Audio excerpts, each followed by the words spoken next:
ان دنوں میرے دیور کی نئی نئی نوکری لگی تھی۔ دیگر مراعات کے ساتھ ایک جیپ بھی ملی تھی۔ ایک دن وہ کہیں جا رہا تھا کہ رستے میں ایک لڑکی کو بے بسی کے عالم میں کھڑے دیکھا۔ اس وقت ٹریفک سست رفتاری سے رواں تھی۔ اختر بھی بہت آہستگی سے جیپ چلا رہا تھا۔ جب وہ لڑکی کے قریب پہنچا تو سوچا کہ کیوں نہ اس رش میں پھنسی ہوئی لڑکی کو لفٹ دے دوں۔ تبھی جیپ روک کر کہا، آؤ، آپ کو کہاں جانا ہے، میں پہنچا دوں گا۔ اس وقت وہ لڑکی سخت پریشان تھی۔ دوپہر کی تپتی دھوپ میں پسینے سے نہا چکی تھی۔ اختر کی پیشکش پر زیادہ گھبرا گئی۔ جی نہیں، شکریہ، اس نے کہا۔ گھبراؤ نہیں، میں ایک ذمہ دار آفیسر ہوں۔ میری گاڑی پر جو نمبر پلیٹ لگی ہے اس کو دیکھ کر اندازہ کر لو۔ اس وقت تمہیں کوئی اور سواری مشکل سے ملے گی۔ لڑکی جھجکتے ہوئے گاڑی میں بیٹھ گئی۔ دوران سفر باتوں سے پتہ چلا کہ وہ انٹر کی طالبہ ہے۔ روز سہیلی کے ساتھ اس کی گاڑی میں آتی جاتی تھی۔ آج سہیلی نہ آئی تو اکیلے ہی آنا پڑا۔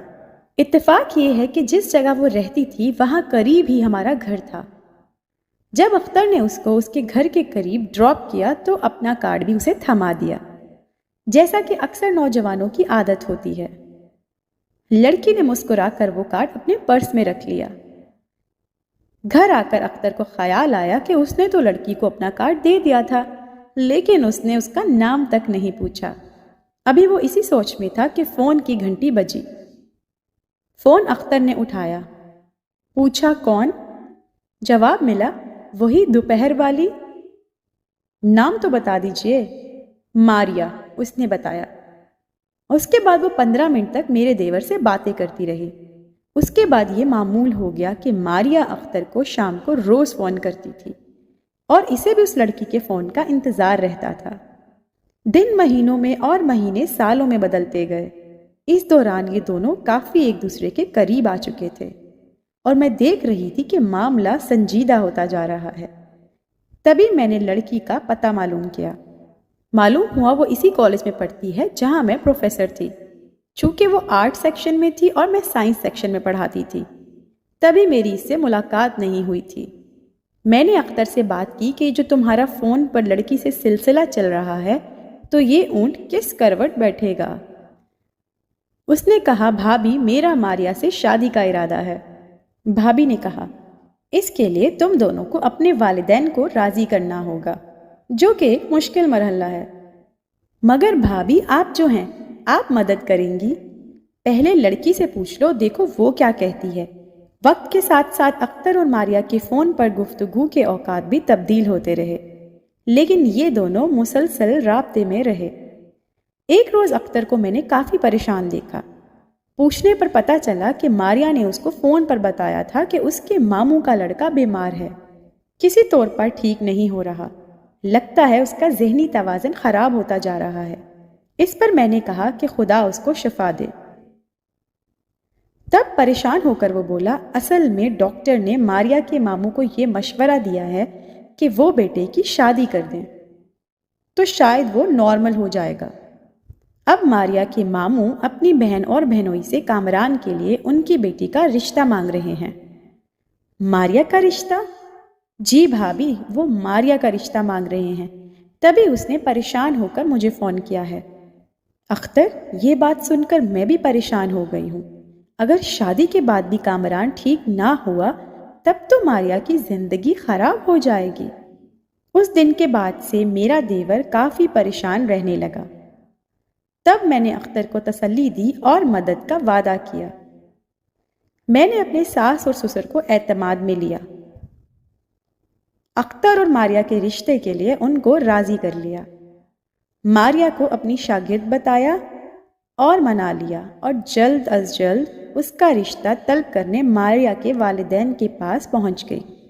ماریا کو اپنی شاگرد بتایا اور منا لیا کہ وہ جلد از جلد اس کا رشتہ طلب کرنے ماریا کے والدین کے پاس جائیں۔ ایک ہفتہ کے اندر اندر اپنی ساس کو لے کر میں ماریا کے گھر چلی گئی۔ اس کے گھر والے بہت خوش اخلاقی سے ملے۔ رشتہ کے بارے میں کہا کہ ہم صلاح و مشورہ کر کے آپ کو جواب دیں گے۔ یوں لگتا تھا جیسے انہوں نے ہمیں پسند کر لیا ہے۔ مجھے تو یقین ہو گیا کہ ماریا اب میرے دیور کی دلہن بنے گی۔ وہ خوبصورت تھی، گفتگو سے اچھی لگی، اس کا تعلیمی ریکارڈ بھی اچھا تھا۔ میں نے اس کی کلاس ٹیچر سے بھی ماریا کے بارے میں معلومات لی تو انہوں نے بھی اس بچی کی تعریف کی تھی۔ ماریا کا باپ ایک آفیسر پوسٹ پر تھا۔ یہ پڑھے لکھے لوگ تھے اور خوشحال گھرانہ تھا۔ صرف اس کی والدہ زیادہ پڑھی لکھی نہیں تھی، باقی تمام فیملی تعلیم یافتہ تھی۔ میں دوسرے تیسرے روز ماریا کی امی کو فون کرتی تھی۔ اختر کے لیے یہ انتظار کے دن قیامت کے دن تھے۔ گھر والے سوچ رہے تھے کہ وہ اختر کا رشتہ قبول کریں یا نہ کریں، کیونکہ ہم بالکل غیر لوگ تھے۔ ادھر لڑکی کا ماموں اور ممانی زور لگا رہے تھے، منتیں کر رہے تھے کہ آخر ان لوگوں کی فتح ہو ہی گئی۔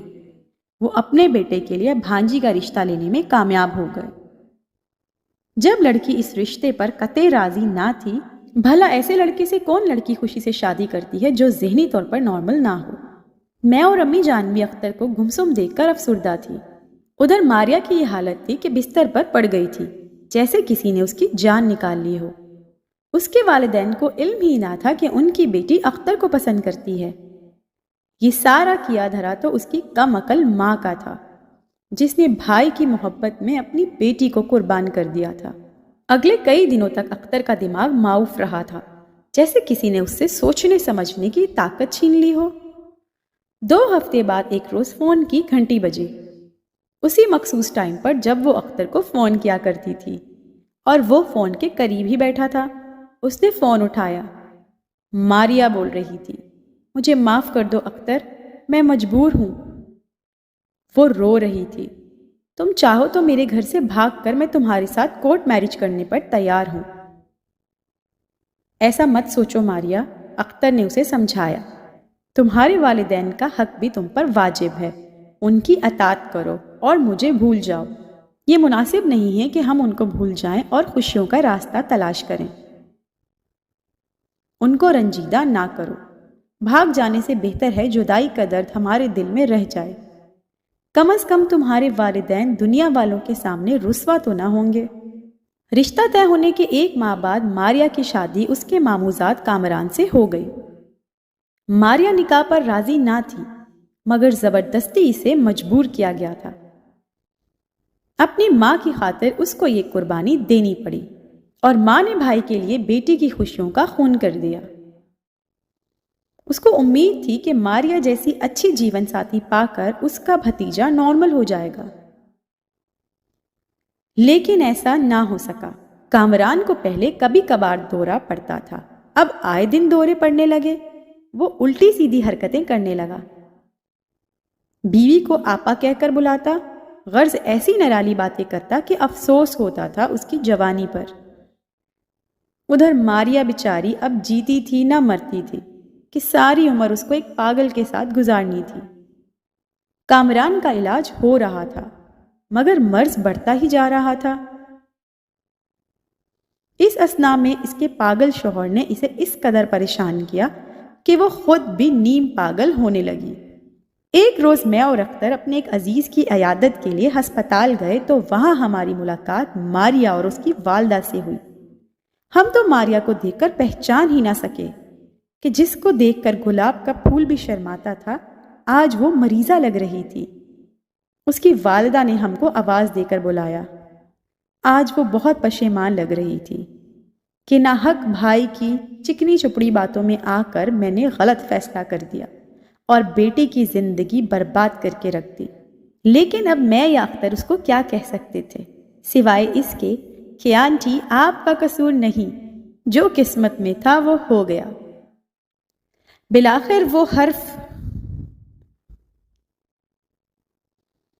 بلاخر انہوں نے خاموشی توڑ ہی دی اور کہا کہ اگر آپ چاہیں تو اب بھی ماریا کا رشتہ آپ لوگوں کو دینے کو تیار ہوں، کیونکہ ہم اپنی بچی کو سسرال سے لے آئے ہیں اور اس کی طلاق کرا رہے ہیں۔ اب مزید یہ پاگل کے ساتھ نہیں رہ سکتی۔ یہ سن کر اختر اور بھی افسردہ ہو گیا اور اس نے بے بسی سے میری طرف دیکھا تو میں نے آنٹی سے کہا، اب بہت دیر ہو چکی ہے آنٹی، کاش یہ بات آپ نے کچھ دن پہلے کہی ہوتی، ہم تب بھی رشتہ لے آتے۔ لیکن اب تو اختر کا نکاح میری چھوٹی بہن سے ہو چکا ہے۔ رخصتی کو 2 ہفتے باقی رہ گئے ہیں۔ ہم بھی مجبور ہو گئے ہیں۔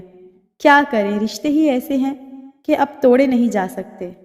یہ سن کر ماریا کی امی کا چہرہ اتر گیا اور وہ افسردہ ہو کر چلی گئیں۔ جاتے ہوئے انہوں نے ہم کو خدا حافظ بھی نہ کہا، شاید افسردگی میں بھول گئی تھی۔